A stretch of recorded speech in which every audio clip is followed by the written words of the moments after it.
tady mám grafiku.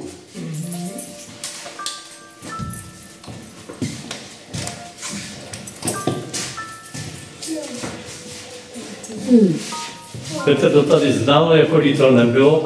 Tady jsou všechny moje TOEFL od roku 62 do současnosti. Jo? Tam to jsou ukázky, jenom to jsem dělal víc. Ukázky, dělal jsem dceří, jako dělal chovatelství, předsedkyně, diplomy pro soutěže. A tady jsou zase všechno pozvánky, které jsem dělal na zájezdy. To jsou zase jenom torza, jo? Na zájezdy do okolí, jo? Takže to je všechno. A tyhle velké akty, které uvidíte v několika místnostech, jsou vlastně to, co máte vy v té knize. A to byla jedině dole galerie, která obsahovala jenom tyhle velké akty. Jo?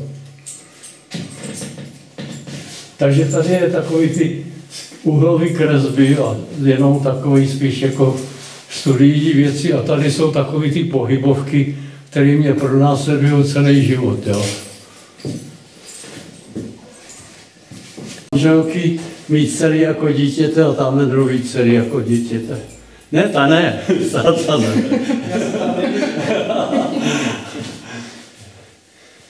Ona byla služka, když si tady bydlela, jako přespávala, jo, a pak se z toho stala taková jako... A tady jsou všude luxury, čili mě chyběly stěny. To bylo všechno, světlo šlo díky tomu, jako do těch místností rozpojit to malou sférama. A tohle jsou takový uhlový výřek a grafický věci. Tady to vlastně jsou volelmalby většinou tady grafické listy. Tady je můj taková činnost, jako přehlídka, pracovní ten puch. A tady to jsou všechno špici před vedoucí dílem, který jsem kreslil do bročku na schůzích uměleckých řemesel. Tak se tady dali jenom jako, ty už některý nežijou, ale jsou tam představitelé různých oborů těch porad a schůzí. Tady to jsem dělal toho šerifa Bežďánu na Sámnovu, na Moravu, do Strážnice. Tady to jsou Gruzi, co je tady ekologie pro elektrárny Dlouhé Stráně. Tadyhle třeba v tomhle to jsou taky věci, to vidíte jen pouze, to vidíte další. To jsou věci, které jsou vlastně zase odpad, perfektně dělaný kusavec. Nebo tady to je, ale je byl, že se nahafe otáčí a je v jednom momentě, když je tady to je bronzový, má sobě hebrejsky napsáno pchet, to znamená dřív. Můžete to zkusit. Cože? Vyndat to jabko. Můžu zkusit. No já se bojím, abych namluvil něco z toho. Vidíte to? Už teď bych ho vyndal, jo? Tady tam. Tam tady to mám stromy ráje, to je to samé, že ty jabka. To, tady je to v tom ještě, s tím hadem jsem měl problémy, protože jsem ho nejdřív odlival v cínu a on se nedal vohnout, praskvy. Tak tu jsem musel udělat hmotu cín a olovo, aby byl tvárný, aby se dal proplíct, jo? Takže vždycky to má, tohle zase je kombinace úlovku kamenné žuly, bronz, odpad. Ale perfektně ve sklárně věří ty čovina vyleštěná a vsazená do toho. Takže vždycky něco drahýho, nebo i to jabko není laciná záležitost, to je bronzový, dětí. No tak tady, to je takový moje, bych řekl, ateliérový práce, studií, tomu říkám spíš než parížský.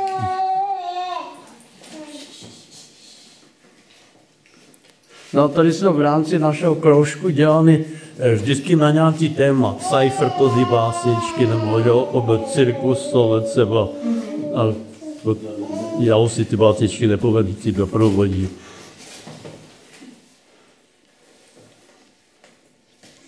Tak to bylo a nějaký, tíhle jsou ramena, že jo, fotky do kulenkase.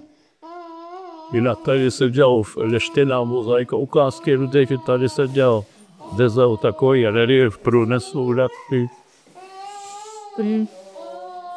Tady jen video.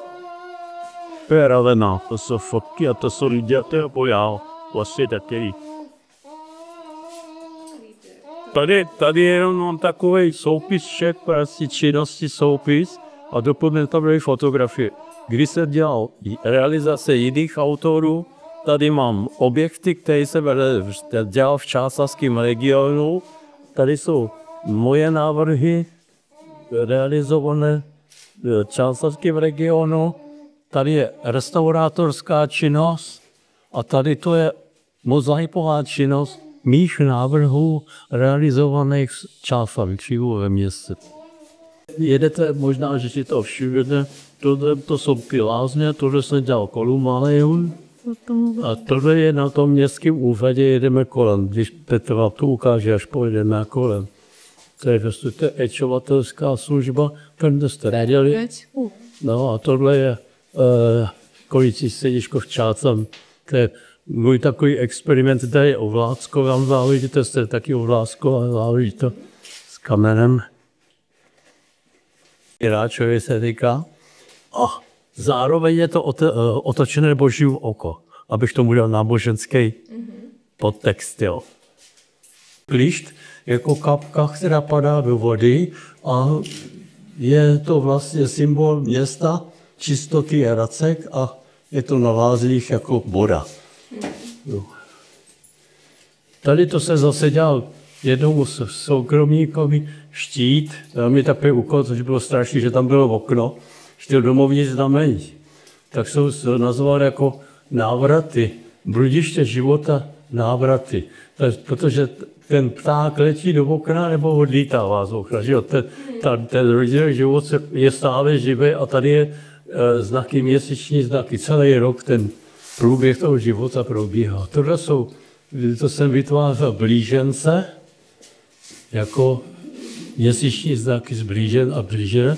Tohle jsem jako moje výtvory na základě těch hodlitků různých, kdy jsem zkoušel, kdy mozaika tvoří pozadí za plastiku, jo, tohle, to jsou ty kyvadla času, a tohle je Ikarovo křídlo, kde ten odlitek je součástí té mozaiky. Tady ji doplňuje, ale tady je to součástí. Je. Takže se snažím, že ta mozaika může být doplňkem pro plastiku. Jenom jedinou práci jsem realizoval a to byla práce zoubka, kde jsme dělali, možná jsi Petr viděl, sopu geu s rukama a za ní byla stěna průřez zemí a od toho je paprsek zlatý, který jde až ty soše podlaze. Čili je to propojení sochy s podlahou a zároveň i stěnou, což je unikátní záležitost. Tady jsou objekty, které jsem dělal jako, to jsou ty, které porazí vítací a loučící. Tady to je památník veteránů v kasárnech. Tohle je rozptylová loučka před kolumbáriem, před obřadí síní. Tohle je meteorologická stanice na náměstí. Tohle je sloup k výročí města. Tohle je popraviště, kde byl popraven Matouš Ulický. A já jsem tam navrhoval, aby to bylo takové jako ucelenější, jak jsem tam dělal tyhle sloupy, okované sloupy, až on byl rozštvrcen a napůl napíchnutý. Jo. Tak manželka mě vytýkala, že dělám morbidní věci, no ale já jsem to jako chtěl, aby to byl areálek uzavřený. To se vysátali tady ty stromy. Tady to se obdoval kříž, maloval Krista Petr Hampl, to byl ve Blíšově. No a tady to se je zase památník obětem, kde jsem letopočty různých, první světová válka, druhá světová válka, komunismu. A to je vlastně okýnko vězení a z druhé strany je paprsek naděje. Tady vidíte, posud je paprsek, který prochází a do toho opět jeho systém. No a tady to je poslední objekt, který jsem dělal, to je, kde byla vračtí bitva u českých pánů, já nevím, z kolikátého roku to bylo, kde to je vlastně hledí pušky, to je vyleštěný žula a tady jsou vlastně koule, jakoby střílená na pohled za to bojiště.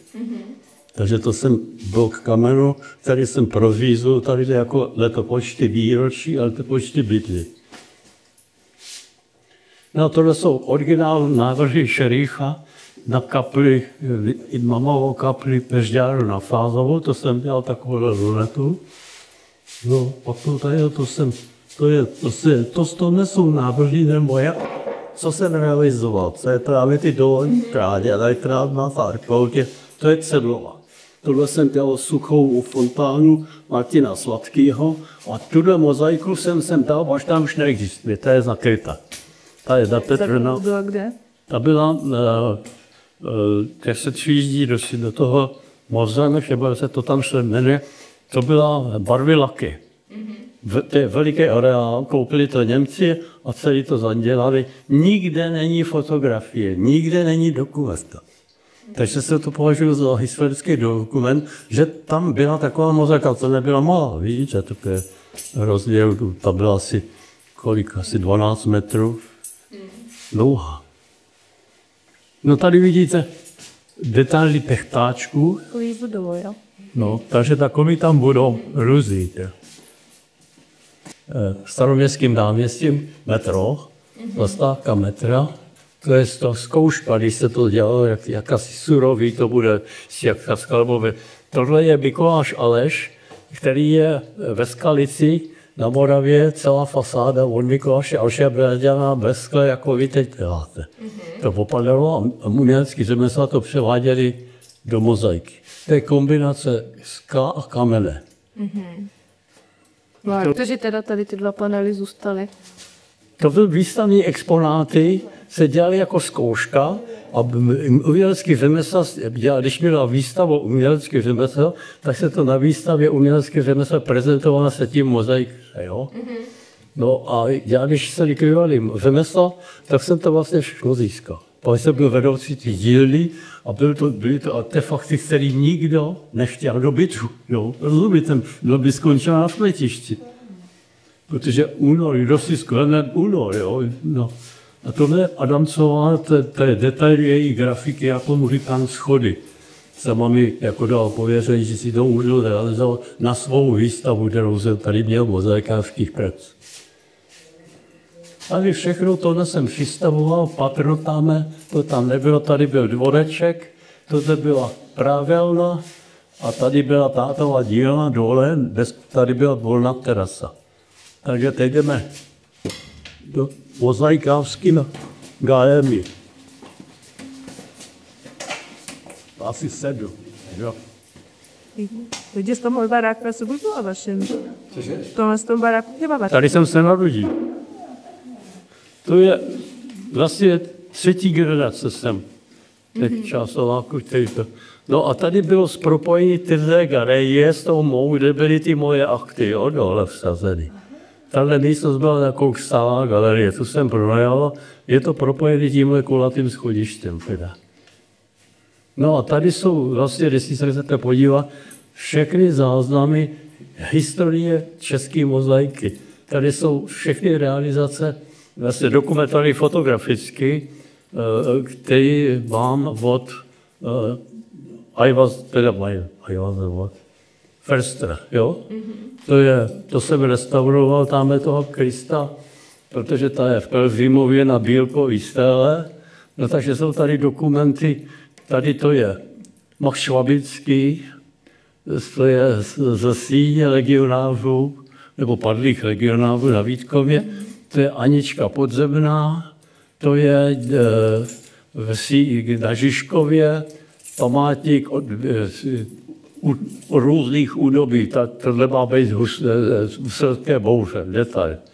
Tam to je detail Svolického z Orloje, Olomouci, tam to je kopie, co nejvěrnější kopie, která se prezentovala umělecký řemesel, když je restaurovali mozaiku svatého Víta. A toto byl exponát, který se dělal na výstavu, jakože restaurátorské činnosti. Tamhle to je Bohdan Kopecký v Mostě, realizovali 2 stěny do banky v Mostě. To byly dělané pouze jako zvětšená grafika s tím, že základní bílá musí být rovná a strukturální je na tom černá, která kreslí, vlastně dělá grafické provedení, ale ve struktuře, jo? No tamhle to je Adamcová zkouška kombinace hutního skla z bronzu a kamene. To se dělalo to překladiště, nevím, kde už si nepamatuju. A tady to je moje práce, kterou jsem si dělal na výstavu Hold skla, kde jsem zpracoval na téma hold skla všechny produkty, které vznikají ve skle. Ale hold je v tom, že já jsem koupil ve starožitnictví pohár, starožitý gravírovaný pohár, když se podíváte zblízka.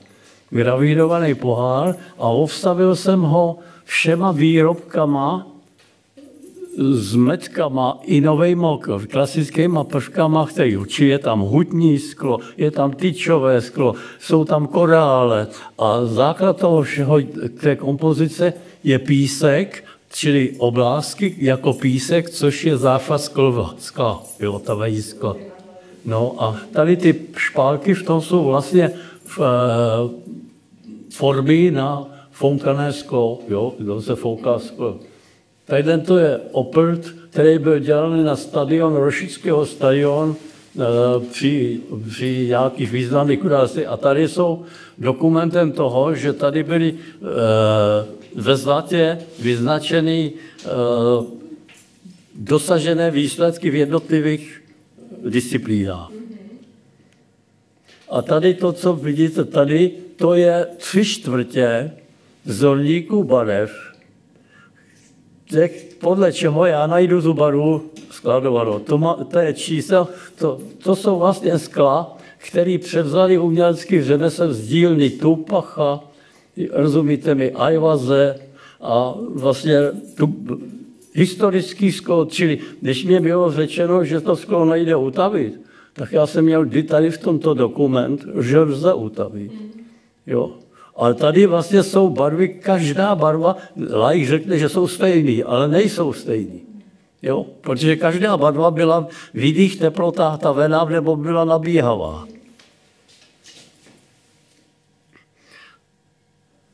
Tady mám jenom to historické sklo, nový sklo, který se tavilo už za mě v nových pecích, elektrických pecích. Tohle jsou všechno naftové pece.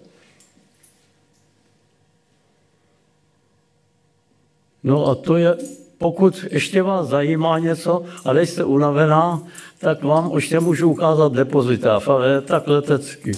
Protože to jsou velké místnosti, vlastně celá půda. Tady jsem to doplnil, vlastně tohle je, prosím vás, zkouška, to je Sichra, navrhoval, realizoval se Ležáky. To je v tom památníku Ležáky, kamenná mozaika. Realizoval se v době, kdy Sichra už nežil, čili určitý výhrady k tomu já mám a nedá se to jinak říct. To nebyl vývěsný štít, který jsme si my jako zaměstnanci této ateliéru vytvořili. Každý se na tom podílel něčím vysázením, aby to nestálo. Dal jsem materiál jenom k dispozici a udělali jsme si vlastně sami svůj vývěsný štít. To je mozaikářka, která drží kladivo, jo. A tady jde masikací stol. A tohle jsou krabičky z materiálu. Tak jenom pro vaše výklad, pro laika, kdyby pochopil,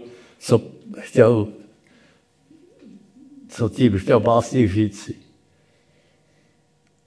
No, takže tohle považuji jako poctu svýmu hovoru. Protože nikde v republice nenajdete takovouhle sbírku.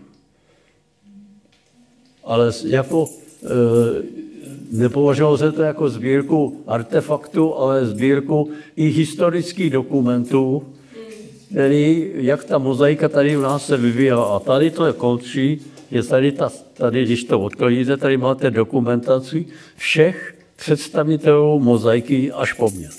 kde to další následník jako o toho oboru, který by jedině ten obor, to není. To je tady, to je, považuji za takový sbírku, jak vizuální, jo, tady máte Ferstra, tady je Ferstrová, Tumpach, tady je Ferstrová potiv, jo, tady je ateliér, Ajvas a já. No a tady je seznam, v kterých letech byly tyto vedoucí mozaiky. Takže odsud, když sem přijdete, budete ještě něco studovat na mozaice, tak tady máte výchozí materiály. Veršem, to je jak dokumentaci, takže ne. Jo? A toto bylo, když umělecký řemesla skončili, tak to koupil nějaký pán, jak se jmenuje, Petře, pomož? Veránek. A já jsem u něj rok pracoval a to jsem dělal jako vývěsiště, jako informační ceduly pro ten obor, kde jsem pracoval jenom já. A pracoval jsem rok a pak mě propustil. Já to musím zakývat pak to Rudo. Zase teprve letos dělal záslony. A na těch ostatních je co? Může se tam kouknout? Prosím? Můžu se tam kouknout, co tam je? Může, ne, samozřejmě, sám to nabídl.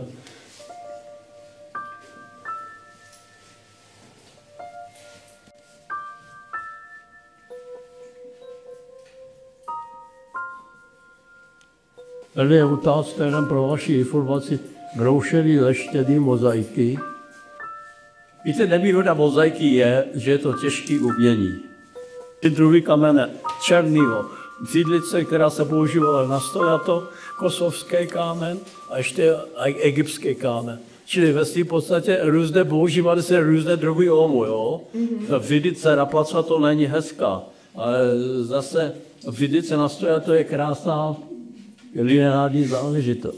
A on u té zkoušky řekl jedno. Nechci, aby kámen bílý byl strukturální, chci rovnej. A tím tomu dal řád. Rozumíte mi, jo? Že to nebylo stejně všechno hodně roztříštěný. Tady vlastně bylo prázdný, tohle všechno, tady nic nebylo. Tady byla volná terasa na sušení právo.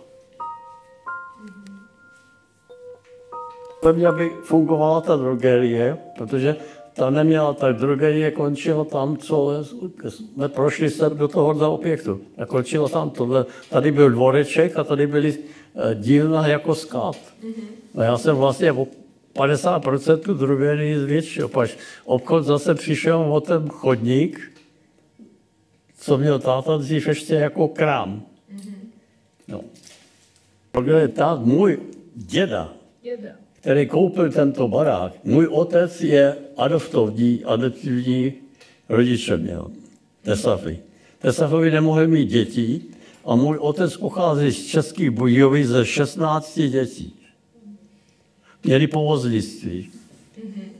Takže přišli, bylo u doby, že za první světové války sebrali jim koně, jeden pár, měli 2 páry koní, druhý pár, už jim, když jim se bírali, tak se dobrovolně jeho syn přihlásil do války s těma koňma. A s těma koňma utek do ruského zajetí z Foruty. A ty koně přivedl zase domů. Tak to jsou takové osudy jako z mého rodu. Jo. Můj otec vlastně byl adoptován, děda si ho vzal, vlastně nevlastní otec si ho vzal k vyučení sem a pak, když vlastně skončil do důchodu, tak ho adoptoval až teprve asi v 32. roce. Ho adoptoval jako vyučenýho v jeho oboru, aby pokračoval v jeho díl, převzal jeho díl.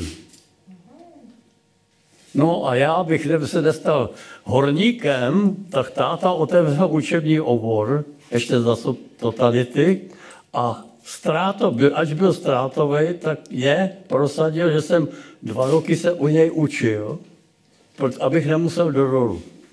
Až pracákem jsem byl učený do dolu jako syn živnostníka. Jo? No tak a potom, když jsem se vyučil, jsem měl zase jít do dolu. tak jsem utekl na to, že jsem se přihlásil na dlouhodobou brigádu do průmyslu. A přihlásil jsem se na Pilu, kde jsem pracoval jako pomocník katraře. A odtamtud jsem si podal žádost na školu a ty mi dali doporučení, že neuvedli tam, že jsem si živnostníka. A já se dostal jako dělnický kádr. Byl tam pomocný dělník, vzorný pomocný dělník u katru v tom doporučení. To jsme jak dneska. A já jsem nakonec byl dělnický kádr. A na základě zkoušek, protože jsem byl o 2 roky starší než ty ostatní, já byl vyučený, mi dali příležitost, že jsem mohl první ročník přeskočit, nastoupil jsem hned do druhého ročníku s tím, že za 4 roku si musím udělat všechny zkoušky za ty předměty, které už se ve druhém ročníku nevyučovaly. No tak jsem to zvládl na 4, jo, samozřejmě, ale pokud jsem si, říkal jsem si, pokud se udržím ve druhém ročníku, tak se udržím, nemůžou mě vrátit do prvního ročníku, jo, to bylo blbost. No takže jsem to vlastně takhle ušetřil 2 roky, který jsem vlastně ztrátil na ty pile a stal se ze mě dělník. No a pak, jelikož jsem byl dělník, tak jsem byl do mozaikářský dílny a v mozaikářské dílně jsem myslel od 1. ledna 1960, že nastoupím a všechno špatně. Měl jsem všechno smlouvu vypracovanou, jenom jsem měl 1. nastoupit. Nastoupil jsem 1. nebo 2. ledna jsem nastoupil. Poslali mě z osobního oddělení na potvrzení na Prahu 1 pracák. A pracák řekl, ne, Praha je pro venkov uzavřená, jedině, když půjdete do dolů na rok.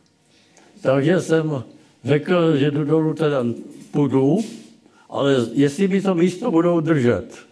Oni řekli, ne, to je záležitost podniku. Tak jsem se vrátil na podnik a rozbrečel zase. Doslova jsem se dobrečel, protože už nějaký rok byl, že jo. Teď jsem, rodiče byli, otec dělal přidavače, matka dělala v lese, sázela stropky. No tak jsem jako byl v zoufalé situaci, no a nakonec se jeden komunista nad mnou sklonil a říkal z toho osobního oddělení, jestli umím modelovat. Jsem mu řekl, ano, protože jsme měli modelování. Tak nejseš mozaikář, ale seš keramik. Pojedeš do Štěchovic a tam ti na městském úřadě dají razítko do provozovny, který máme ve Štěchovicích keramickou dílu. Tam vůbec nemusíš jít. Jak ti dají to razítko, tak my tě převádíme do mozaikářské dílny. Ale musíš tam podepsat nebo i žádat o byt v Praze, jo, sejedeš si byt, a můžeš hned nastoupit s nejnižším platem, menším než uklízečka. Ale byl jsem spokojen. Pak byl jsem v mozaikářský dílně, jelikož jsem měl málo peněz, tak jsem jezdil po celé republice jako montážní dělník. Osazoval jsem všechny mozaiky, většinou, co jsem v uměleckém řemesle, jsem osazoval já. A tím jsem si přivydělal, protože měl jsem dietist, tak jsem žil jsem v Pepichových hotelích, jo, a když jsem dělali třeba do půlnoci, jsme dělali, tak jsme měli náhradní volno, protože to jsme nemohli přiznat. Takže pak jsem byl týden třeba doma a stavěl jsem chatu. Takže takovýhle jsem měl osud a tím, že když se reorganizovali dílna uměleckých řemesel, tak se bylo slížení stavu o 50%. Tam bylo 22 lidí a pak bylo to redukováno na 10. Až nebyla práce. No a já jsem zůstal jediný pracovník, protože ten, který mě zapracoval jako na tyhle montáže, šel do důchodu a vedoucí byl propuštěn, a jako komunistický vedoucí byl propuštěn, nepídil jsem se proč. No a já jsem dělal závozníka. No, díky tomu jsem se poznal se všema ateliérem, po celé republice jsem dělal závozníka.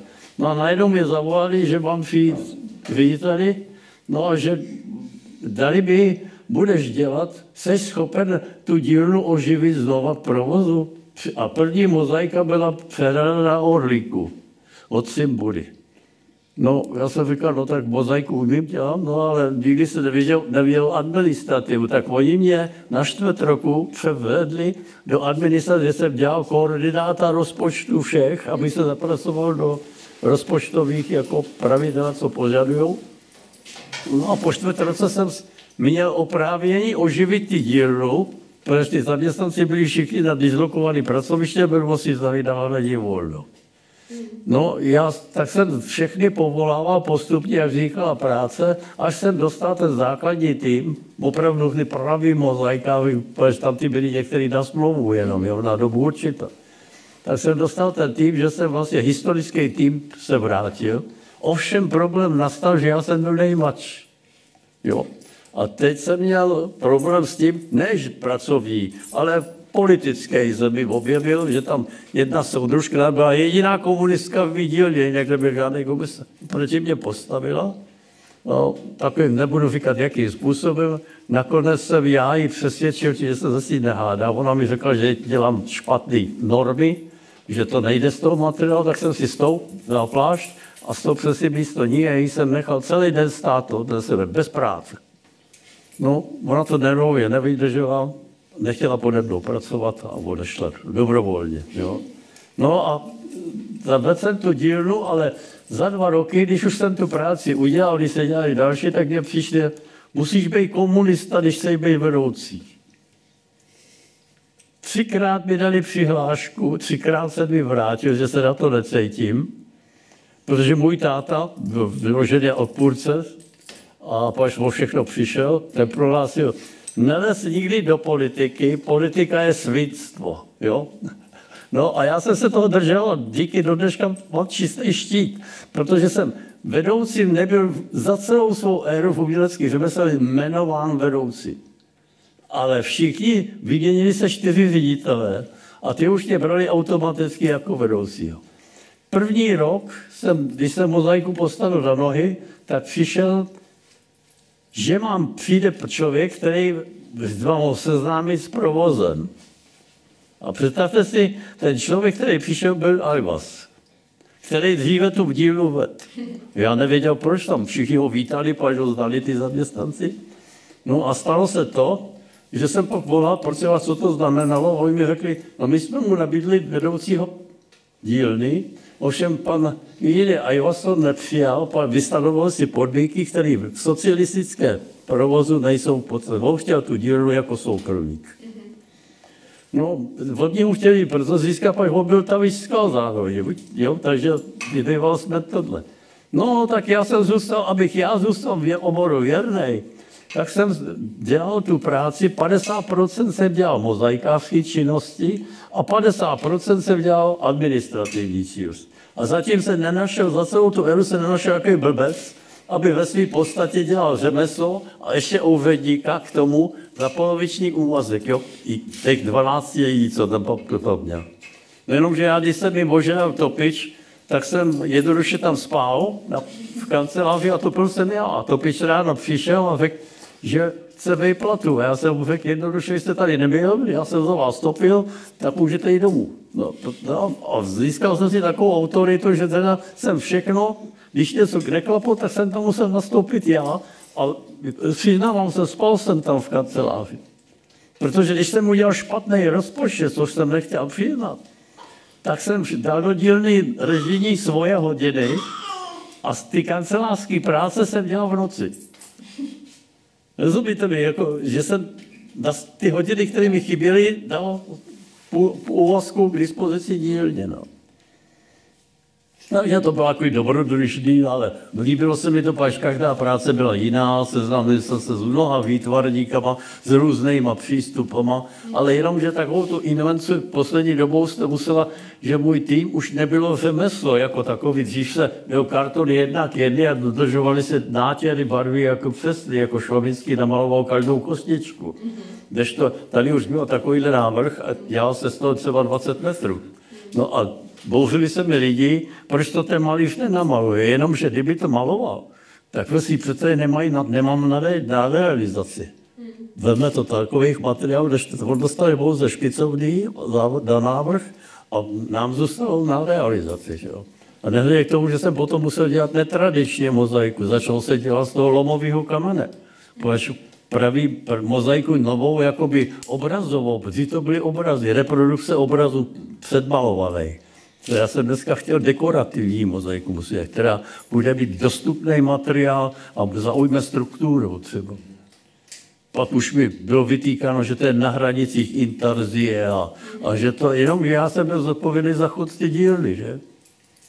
Takže jsem spolupracoval potom s kamenoprůmyslem, který mi dodávali lokality, kde se těží jakákoliv barevnost, takže mi dělali geologický průzkum. Nakonec jsem mnoho ověřovalo tím, že rozdíly mezi kameny těžené z hloubky a oxidovaným, že jo? Takže to všechno byly vlastně zkušenosti, které získával jsem za té činnosti, když jsem ji realizoval. Třeba já suharský mramor nemůžu užívat, pak to úplně během roku oslat. Ten je tak oxidační, na ně působí, že on se vám strašně věde, jako když ho polijete kyselinu. V interiéru může to udělat, ale v exteriéru ne. No takže takový jsem měl život a mám. No a teď jsem sám svým pánem, sám si dávám úkoly, ale makám, no. Tak pojďte ještě poslední etapu, pač oni budou 2, já musím do 3 hodit a to. Jestli to chcete, teda. Jo. No, tady je zase takový skůlí, no, těma kerozama většíma, no. Jo? To takovýš. To je jako... Lakej to věci, tak.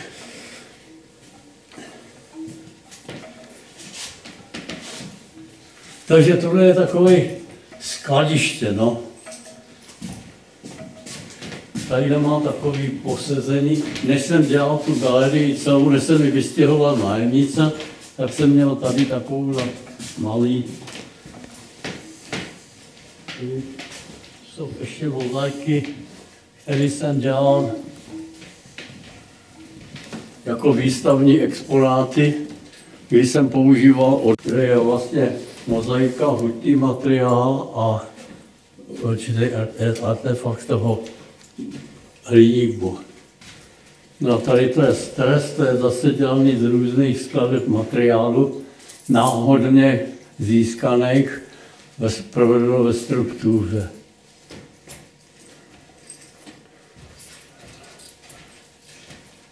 No a tady je možný si sednout. Nebude se Dáme do Albíška, Tondo. Nebudu. Ahoj.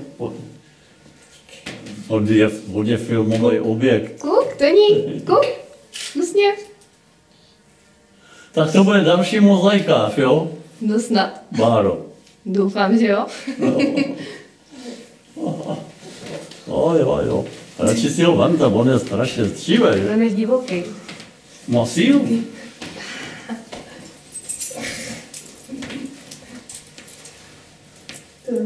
Tak to je všechno. Kdybyste chtěli, tak vás můžu provízt po těch objektech, které jste viděli na fotkách Čáslavy, v čáslavském regionu, abyste věděli, protože já mám z toho radost tím, že vlastně ta mozaika obohatila tu architekturu, víte? No, takže to je jako, tohle je moje malování jako takový úlety moje, víte? Protože celý život kreslím, každý týden jsem kreslil akt. No já jsem se chtěla zeptat, jako jak často jste... V té skupině vlastně jsme každý týden pohybový akt 2 hodiny. No tak a z toho, proto mám tolik ženských. Každý říká, já když jsem měl první výstavu, víte tady, tak chodili se z radnice dívat, že jsou tam nahatý ženský, jo, protože za totality jsem měl první výstavu tady a byl tam jeden akt jenom a musel se ho nechat schválit a z Kuty hory tady komise, která mi dává souhlas tomu, že to můžu vystavovat, se první ptal vedoucí komise, a kdo to je ta paní? Jo? Abych mu řekl, kdo to je, já říkám, to zásadně nedělá. Jo? To je model, úplně. Ale viděl jste, že nejde o to, aby posoudil práci, ale jenom kdo to je. Takže takovýhle zážitky máte. Bylo to trošku takový pro Čáslav, jako zůstala PAF. A druhou výstavbu zase PAF, pak mi tam z naší skupiny modelky, které nám chodili dlouhodobě, přišli na haty. Ale na haty jenom měli průhledný závoj. 2 na zahájení Verniša a to byl dárek od nich pro mě. Jsi to vyprávěl. No a to bylo na internetu a já nevím všude a ten Safir živoj modely vernisáží, no.